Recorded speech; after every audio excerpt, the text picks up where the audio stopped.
उम्मीद करता हूँ आप सब खैरियत से होंगे। आज मैं बात करने वाला हूँ high vibration in centrifugal pump के बारे में। सेंट्रीफ्यूगल पंप में हाई वाइब्रेशन किन वजूहात की बिना पर होती है, कौन सी ऐसी रीजंस हैं जिनकी वजह से पंप में वाइब्रेशंस बढ़ जाती हैं और वाइब्रेशन की लिमिट्स क्या होती हैं, ये भी इस वीडियो में मैं आपको बताऊंगा। तो अकॉर्डिंग टू API 610 क्या कहता है, 610 के मुताबिक जो हॉरिजॉन्टल पंप है,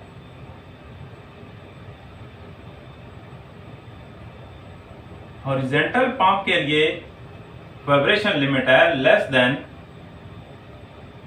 3 mm पर सेकेंड, और जो वर्टिकल पंप है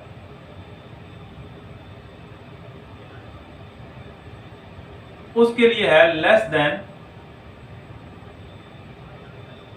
5 mm पर सेकेंड। यानी कि API 610 ये कहता है कि जो हॉरिजॉन्टल पंप है उसकी जो वाइब्रेशन लिमिट्स है वो 3 mm पर सेकेंड से कम होनी चाहिए, और जो वर्टिकल पंप है उसकी जो वाइब्रेशन लिमिट्स है वो 5 mm पर सेकेंड से कम होनी चाहिए। और अब बात करते हैं वो रीजन, जिन रीजन की वजह से वाइब्रेशन लिमिट्स बढ़ जाती हैं। कौन सी ऐसी वजूहात हैं जिन वजूहात की बिना पर वाइब्रेशन लिमिट्स बढ़ती हैं। तो सबसे पहले बात करेंगे अनबैलेंस। सबसे पहला जो पॉइंट है वो है अनबैलेंस। जो रोटर है, इसके बाद आ जाता है एम्पेलर आ जाता है या शाफ्ट आ जाती है, अगर उसकी मैन्युफैक्चरिंग में मसला है, वो अनबैलेंस है, तो इस वजह से वाइब्रेशन लिमिट्स बढ़ सकती हैं। उसके बाद सेकंड नंबर पे बात करेंगे मिस अलाइनमेंट की। मिस अलाइनमेंट, जब पंप और मोटर को कपल किया जाता है तो कपल करते वक्त अगर उनको सही से अलाइन ना किया जाए, अलाइनमेंट उनकी सही से ना हो, तो वाइब्रेशन लिमिट्स बढ़ सकती हैं। उसके बाद बात करेंगे कैविटेशन की।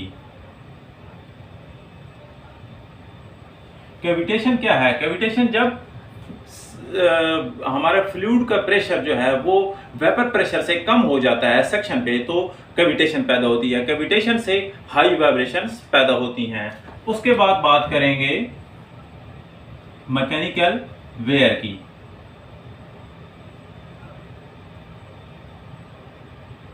वेयर एंड टेयर, ये ऐसा प्रॉब्लम है जिसकी वजह से कैविटेशन लिमिट्स बढ़ जाती हैं। जैसे कि एम्पेलर हो गया, मैकेनिकल सील हो गया, अगर इनकी वेयर्स कम हो गई हैं तो इस वजह से भी कैविटेशन पैदा हो सकती है। उसके बाद बात करेंगे बेरिंग प्रॉब्लम्स की।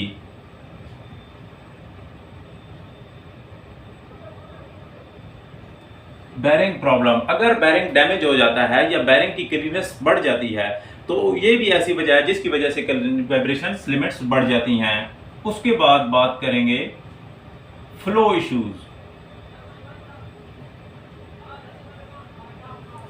अगर फ्लो सर्कुलेट कर रहा है, फ्लो इशू आ रहा है, तो उस फ्लो इश्यूज की वजह से भी वाइब्रेशन लिमिट्स बढ़ सकती हैं। उसके बाद 8 नंबर पे आ जाएगा पाइपिंग इश्यूज।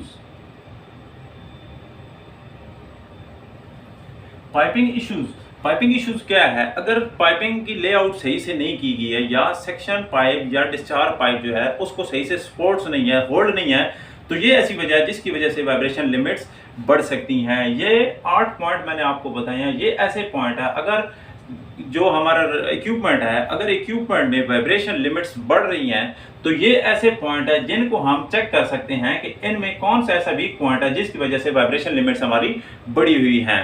तो इस वीडियो में मैंने आपको वाइब्रेशन की लिमिट्स भी बताई हैं और रीजंस भी बताई हैं, कौन सी ऐसी रीजंस हैं जिनकी वजह से वाइब्रेशन लिमिट्स बढ़ सकती हैं। वीडियो अगर अच्छी लगी है तो वीडियो को लाइक जरूर करें, कमेंट करें, शेयर करें और चैनल को सब्सक्राइब लाजमी करें। खुश रहें, आबाद रहें, फी अमान अल्लाह।